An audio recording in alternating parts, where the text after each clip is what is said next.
The rain in Charleston hadn't stopped since dawn, and it felt like even the sky was grieving Arthur Rowan. My grandfather wasn't just a wealthy man, he was the only steady voice who believed in me. Hours after we buried him, my father, Malcolm, stripped away the last illusion of family. With a cold smirk, he said, 400 million is mine now.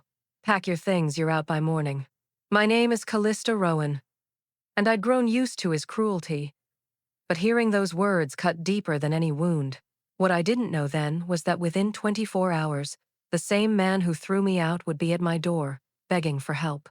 This is a story of inheritance, betrayal, and justice. Stay with me, and subscribe for more true stories that prove silence isn't weakness. From the outside, our house looked like the kind of place where nothing ever went wrong. White columns, polished floors, portraits in heavy frames staring down from the walls. But for me, growing up inside those walls was like living under a microscope. My father, Malcolm Rowan, had rules for everything. How I stood, how I spoke, how I carried myself in front of others. Praise was rare, and when it came, it was delivered like a technicality rather than a true acknowledgement. If I brought home an A, he'd ask why it wasn't an A+. If I won a debate tournament, he would mutter that maybe no real competitors had shown up that day.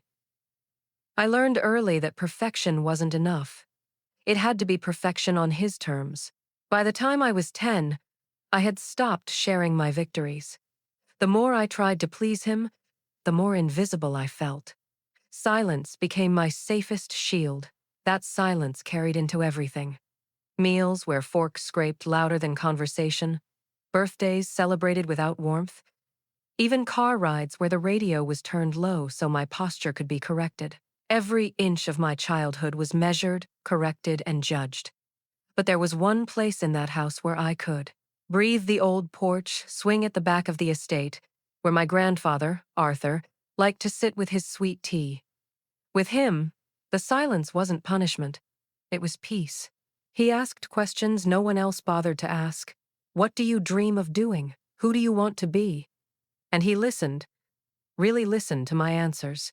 When I was 15, I admitted that I wanted to study finance, to understand the flow of money and power that seemed to control people's lives. My father scoffed, saying it was a man's world and I was wasting my time. Arthur only smiled and told me that knowledge was power, and that power mattered most when it was used to protect others. That night, I felt seen in a way I never had before. Years later, when I was accepted into a competitive graduate program, Malcolm dismissed it as a foolish expense. He insisted I stay close to home, work under his supervision, and not waste time chasing illusions. I remember sitting on the porch with Arthur, letter in my lap, wondering if I should give in. He didn't give me a speech, he simply slid an envelope across the table. Inside was a cashier's check big enough to cover my first year of tuition. "This is between us," he said quietly. "Consider it an investment in someone worth investing in." That was Arthur, subtle, steady, but always there in the moments that mattered. His belief in me became the foundation I clung to when the rest of my family treated me like I was disposable. He never once used the word backup plan, but in hindsight, I realized that's what I had become in my father's eyes. Reliable, silent, convenient. The one who could be leaned on without thanks, the one who could be cut out without regret. Even as I grew older, taking freelance jobs to pay off loans, and balancing long hours to prove myself in a world my father claimed wasn't meant for me, I carried Arthur's voice in the back of my mind. Every spreadsheet, every late-night project, every small victory in my career felt like a quiet rebellion against Malcolm's judgment. It was my way of showing that his dismissal didn't define me. Looking back, those years were planting seeds I didn't even know existed. Seeds of rebellion. Seeds of strength. I didn't raise my voice. I didn't slam doors. But I built a quiet resolve, piece by piece. Arthur gave me the confidence to believe that one day I would no longer be the girl my father dismissed, but the woman who could stand on her own terms. What I didn't know then was how soon I would be forced to put that strength into action. Arthur's death and the inheritance that followed weren't just financial shifts. They were the spark that would burn away every illusion of safety in that house. And when Malcolm finally told me to get out, I wasn't just leaving a bedroom behind. I was leaving years of silence, ready to step into a fight I hadn't asked for but had been preparing for all along. The announcement came like a blade, slicing through whatever fragile piece the funeral had left behind. My father, Malcolm Rowan, didn't waste a single breath on sentiment. Standing in the center of Arthur's drawing room, his voice was as flat as polished stone when he said, "It's done. The transfer is official. 400 million, locked in my name." Then, almost casually, he let the smirk surface. "You're useless now. Pack your things. I want you out by morning."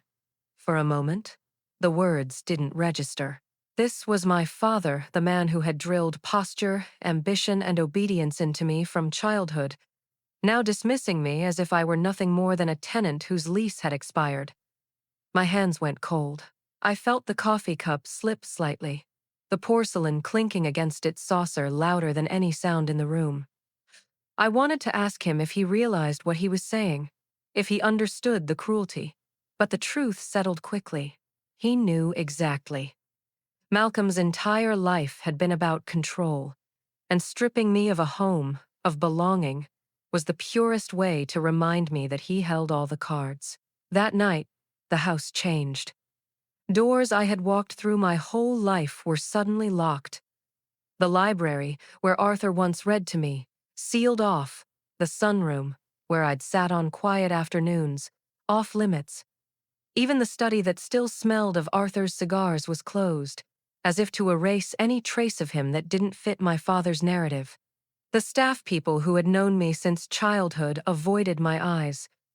Margaret, the housekeeper who once slipped me scones warm from the oven, now nodded curtly and busied herself with meaningless tasks.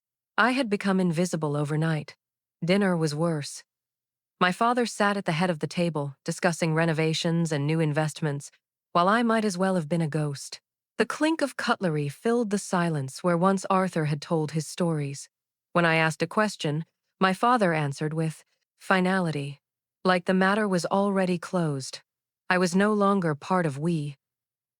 I was an afterthought, tolerated until morning. In my room, I stared at the half-packed suitcase, feeling the walls close in. This was the room where I had memorized multiplication tables, written college essays, cried silently into pillows when the pressure was too much. Now it was a prison I had to escape. My father had reduced me to a burden, a liability, a mistake to be cast out. And yet, under the sting of rejection, something else simmered. Anger, yes, but sharper than that clarity. For years, I had allowed his voice to define my worth, to frame my victories as insufficient. But standing on the edge of being thrown out with nothing, I realized his dismissal wasn't the end of me. It was the end of his illusion of power over me. When the grandfather clock in the hallway struck 9, I zipped my suitcase and carried it to the door. My legs trembled, but my spine stayed straight. If he wanted me gone, I would go. But I would not leave broken. I would leave as Arthur had raised me, quiet, deliberate, and with my head held high. The Charleston night was damp and cool as I stepped outside, suitcase in hand. I looked back once at the glowing windows of the estate, at the silhouette of my father moving past the curtains, already celebrating his victory. He thought he had won. He thought pushing me out meant I would disappear, erased from the legacy he had claimed as his own. What he didn't see was the fire beginning to catch inside me. He hadn't stripped me of Arthur's faith, or of the lessons I had learned about resilience and patience. He hadn't locked away the strength Arthur had quietly planted in me all those years ago. I walked down the gravel path, every step crunching like punctuation in a sentence I hadn't spoken yet. I wasn't leaving empty-handed.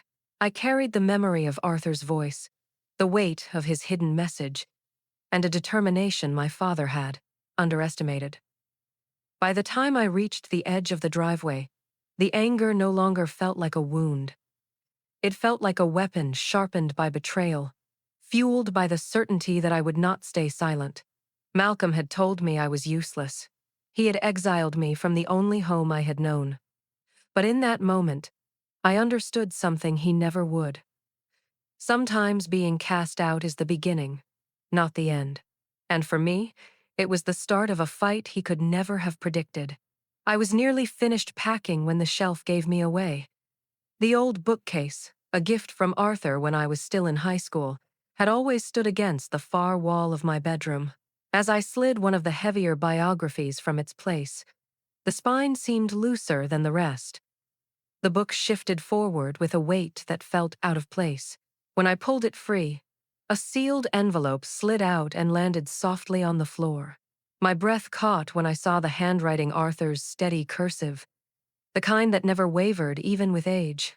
My name was written across the front. I sat down on the edge of my bed, heart pounding, and tore it open. Inside was a single sheet of stationery, the ink faint but deliberate. The will protects those who protect others. There was no explanation, no context, just that one line. But I knew Arthur, and nothing he did was careless. He had hidden this for me to find, tucked away in the only place he knew I would eventually look. I read the words over and over until they etched themselves into me. It wasn't just a message, it was a directive. That night, I couldn't sleep. I replayed every conversation I'd had with Arthur in my head, searching for clues. He'd always believed wealth was meaningless unless it lifted someone else. He'd warned me, in his gentle way, that my father's hunger for power was dangerous. Now it seemed like Arthur had left a safeguard. Not for Malcolm, but for me. The next morning, I called the only person who could possibly unravel the mystery. Evelyn Cole, Arthur's longtime attorney. She had been at the funeral, a sharp figure in a dark suit, her expression unreadable even as she offered condolences. When she answered my call, her tone was brisk but not unkind. "I've been expecting you," she said, as if my reaching out was inevitable. Her office wasn't what I imagined. No mahogany walls or gilded lamps, just clean lines, muted colors, and a wall of meticulously labeled files. She gestured for me to sit across from her desk, folding her hands as though she already knew more than she was ready to say. "Your grandfather anticipated certain dynamics in this family," she began. I arched a brow, knowing exactly who she meant. Evelyn slid a thick binder toward me, the pages already tabbed. "Arthur placed his entire estate in a trust. Malcolm does not have direct control of the 400 million. He cannot access a cent without meeting very specific conditions." I leaned forward, my pulse quickening. "What conditions?" Her lips curved slightly, like she'd been waiting for the question. "A redevelopment project approved by the city, one designed to serve the community. And it cannot be done alone. He must complete it with you as co-executive. Equal authority, equal signatures." The air in the room shifted. I let the words settle, the weight of them pressing down and then lifting, like the first breath after surfacing from deep water. "So you're saying," I whispered, "he can't move forward without me?" "Correct," she said firmly. "And there's more. For 12 months, the duration of the project, there can be no lawsuits between you, no public estrangement, and no withdrawal. If either of you violates these terms, the trust dissolves. Half of the estate goes to the charities Arthur named. The other half goes directly to you." Silence stretched between us, broken only by the Weller's faint hum of the air conditioner. I thought about my father in his study, smug and certain he had already won. I thought about the way he told me to pack my things, like I was disposable. And then I thought about Arthur, sitting on the porch swing, sipping his sweet tea, sliding that envelope across the table years ago with quiet confidence in me. Arthur had never planned for Malcolm to carry his legacy alone. He had planned for me to be the safeguard. I traced my fingers along the edge of Evelyn's desk, grounding myself in the moment. The anger I'd carried since the night of the inheritance announcement burned hotter. but now it had direction. My father thought he had exiled me from his kingdom. He didn't realize the kingdom was never his to begin with, not without me. When does he find out? I asked finally. Evelyn's smile widened, just slightly. He already has. A shiver ran through me, not of fear but of anticipation. For the first time in years, the power dynamic had shifted. My father had thrown me out with nothing, certain I was powerless, but Arthur's trust had rewritten the rules. I stood as Evelyn closed the binder, the words of Arthur's note echoing in my head. The will protects those who protect others. And for the first time, I realized I wasn't just surviving my father's rejection. I was about to challenge it on equal footing, with the law and my grandfather's faith standing firmly on my side. Malcolm's rage came first, sharp and volcanic. He slammed the binder shut, veins standing out on his temples. You think you're capable of running a multi-million-dollar project? You'll sink us both before the first brick is laid. His words were a weapon, meant to slice through my resolve. But Evelyn sat calm beside me, her fountain pen balanced neatly across her notebook. She didn't flinch, and neither did I, because the truth was simple. My father had no choice. Arthur's trust had locked him into a box with only one key, and that key rested in my hand. Evelyn and I had spent days drafting a counter-agreement that would turn Arthur's conditions into my shield. Malcolm could cooperate, but only under my terms. I would be publicly recognized as co-executive of the redevelopment project, not tucked quietly in the background. He would provide for my living expenses throughout the year-long endeavor. And, most importantly, 3 prime estate properties. Ones with both financial and sentimental value would be transferred to my name outright. No conditions, no takebacks.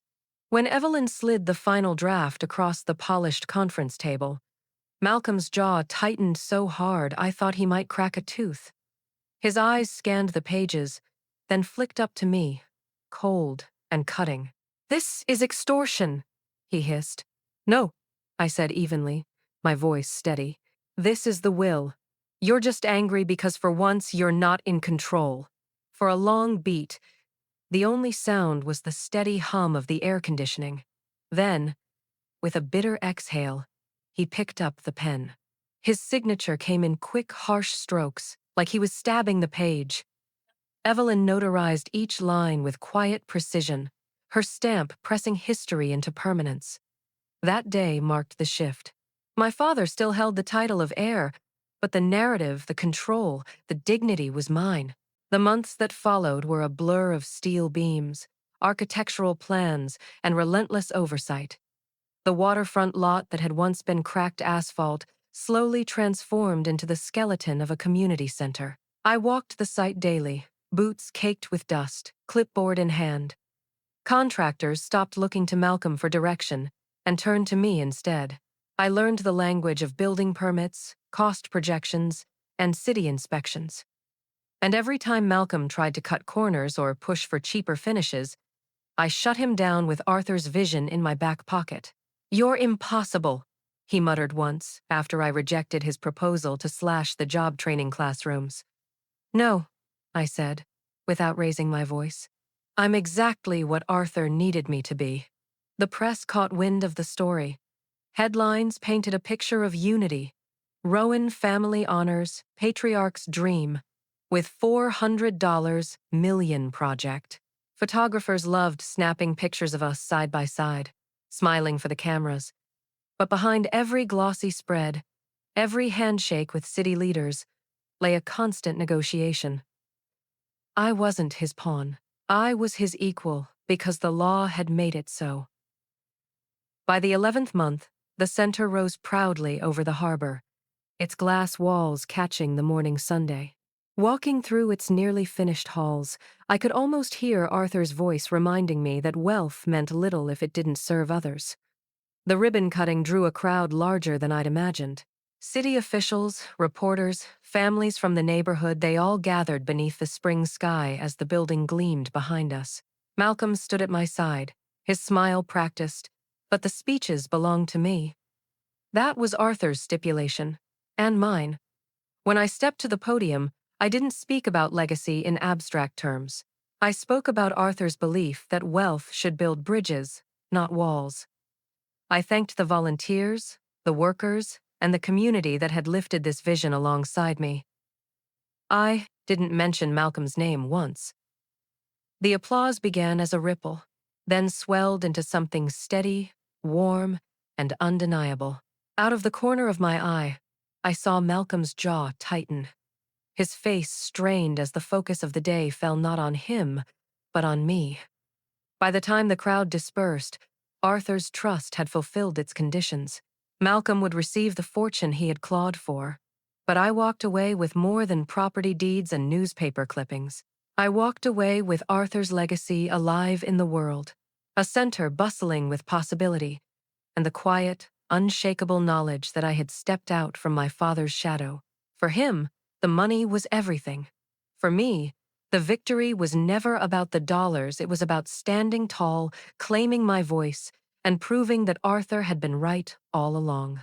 In the end, Malcolm remained a figure on the margins, wealthy, yes, but diminished. And I, Callista Rowan, stood where he thought I'd never belong, not as an exile, but as the rightful heir to a legacy built on purpose, justice, and strength. I walked away from the ribbon cutting without glancing back. My father could clutch his fortune, but what I carried was far more valuable: freedom, dignity, and the acknowledgement that Arthur had always believed I was worthy. In that moment, I understood that power doesn't come from silence or submission. It comes from knowing when to rise and claim your place, even against those who should have protected you. The legacy I kept wasn't just the buildings or the trust. It was the lesson that self-respect is the greatest inheritance. And now I'll ask you, if the people closest to you ever tried to strip away your name, your worth, your place in this world, would you endure it quietly or fight back? Share your thoughts in the comments. And don't forget to hit subscribe for more stories where truth and courage speak louder than betrayal.